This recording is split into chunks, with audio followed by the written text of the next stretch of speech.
हम सब रोज कैलेंडर का इस्तेमाल करते हैं, पर क्या कभी हमने सोचा है कि इसकी कहानी आखिर है क्या? आज हम समय के इसी छिपे हुए इतिहास को समझने वाले हैं। चलिए इस सवाल से शुरू करते हैं। 365 ये एक ऐसा नंबर है जिसे हम सब जानते हैं, पर ये आया कहाँ से? क्यों 300 नहीं या 400 नहीं, 365 ही क्यों? और जरा इस सवाल के बारे में सोचिए, साल 0001 से पहले क्या था? एक ऐसा वक्त जब साल की गिनती ही नहीं होती थी, कोई तारीख नहीं, कोई सोमवार नहीं, कोई नया साल नहीं। कैसा रहा होगा वो समय?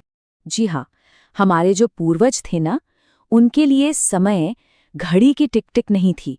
वो तो सूरज का उगना और ढलना था, चांद का बढ़ना और घटना था, मौसमों का बदलना था। समय को देखा नहीं जाता था, बल्कि उसे महसूस किया जाता था। तो सवाल ये है कि इंसानों ने इस महसूस किए जाने वाले समय को पकड़ने की कोशिश कैसे की? इसका जवाब हमें मिलता है बड़े बड़े पत्थरों में, जिन्हें हम कह सकते हैं इंसान की पहली टाइम मशीनें। स्टोनहेंज को देखिए, ये सिर्फ पत्थरों का एक ढेर नहीं है। नहीं, ये एक कमाल का, एक बहुत ही पुराना कैलेंडर है। हर साल ठीक 21 जून को, मतलब साल के सबसे लंबे दिन, सूरज ठीक इसके कुछ खास पत्थरों के बीच से उगता है। ये कोई इत्तेफाक नहीं था, ये मौसम और समय को मापने का एक बहुत ही सटीक तरीका था। सोचिए, बिना किसी घड़ी के, सिर्फ सूरज और पत्थरों की मदद से। और ऐसा सिर्फ ब्रिटेन में ही नहीं था। अपने भारत का कोणार्क सूर्य मंदिर, वो तो एक अविश्वसनीय टाइम मशीन है। इसे सूर्यदेव का रथ माना जाता है। इसके जो 12 पहिए हैं ना, वो हैं साल के 12 महीने, और हर पहिए में जो 8 तीलियां हैं, वो बताती हैं दिन के 8 पहर। ये एक जबरदस्त उदाहरण है कि कैसे हमारे पूर्वज सिर्फ पत्थरों से ही समय को पढ़ लेते थे। तो इन पुराने तरीकों से ना दो मेन सिस्टम निकल कर आए, और ये दोनों एक दूसरे से होड़ कर रहे थे कि समय को कैसे मापा जाए। एक जो सूरज पर टिका था और दूसरा चांद पर। तो समय को नापने के दो रास्ते थे। एक था सोलर कैलेंडर, जो लगभग 365 दिन का होता है और खेती के लिए एकदम परफेक्ट है, क्योंकि वो मौसम के साथ चलता है। दूसरा था ल्यूनर कैलेंडर, मतलब चांद वाला। इसका लगभग 29.5 दिन का साइकिल देखना बहुत आसान था, और ये त्योहारों के लिए बहुत जरूरी था। भारत के पंचांग जैसी कई प्रणालियों ने चांद को ही चुना। लेकिन भारत जैसी जगहों पर, जहां खेती और त्योहार दोनों ही जरूरी थे, वहां क्या करें? तो एक बहुत ही शानदार समाधान निकाला गया, चंद्र सौर कैलेंडर। इसमें महीनों के लिए तो चांद को फॉलो किया जाता था, ताकि त्योहार सही वक्त पर आएं। लेकिन खेती के मौसम से तालमेल बनाए रखने के लिए हर कुछ सालों में एक एक्स्ट्रा महीना जोड़ दिया जाता था, जिसे हम अधिक मास भी कहते हैं। मतलब दोनों दुनियाओं का बेस्ट ले लिया। लेकिन दुनिया के दूसरे हिस्सों में कहानी थोड़ी अलग थी।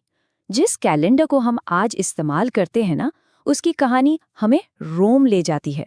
और वहां इसे सिर्फ विज्ञान ने नहीं, बल्कि सम्राटों और पोपों की ताकत ने बनाया। इसकी शुरुआत हुई 46 ईसा पूर्व में जूलियस सीजर के जूलियन कैलेंडर से। फिर 1 ईस्वी को जीसस क्राइस्ट के जन्म वर्ष के तौर पर कैलेंडर का 0 पॉइंट मान लिया गया। लेकिन एक छोटी सी गड़बड़ थी। जूलियन साल असल साल से थोड़ा सा लंबा था। अब ये छोटी सी गलती सदियों में जुड़ते जुड़ते 1582 तक कैलेंडर को मौसम से पूरे 10 दिन आगे ले आई। 10 बस एक नंबर है ना? लेकिन यही वो नंबर है जो कैलेंडर के इतिहास के सबसे अजीब पल के ठीक बीच में है। तो इस गड़बड़ी को ठीक करने के लिए पोप ग्रेगरी ने क्या किया? उन्होंने एक ऐसा काम किया जिसके बारे में आज हम सोच भी नहीं सकते। उन्होंने इतिहास से सीधे 10 दिन मिटा दिए। जी हाँ, आपने सही सुना, 10 के 10 दिन बस गायब कर दिए।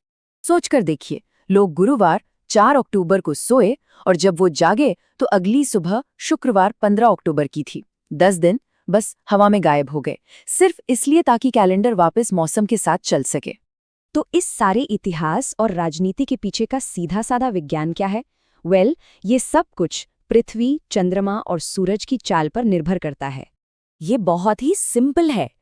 एक दिन मतलब पृथ्वी का अपनी धुरी पर एक चक्कर, एक महीना मतलब चंद्रमा का पृथ्वी के चारों ओर एक चक्कर, और एक साल वो है पृथ्वी का सूरज के चारों ओर एक पूरा चक्कर, जिसमें लगते हैं लगभग 365.25 दिन।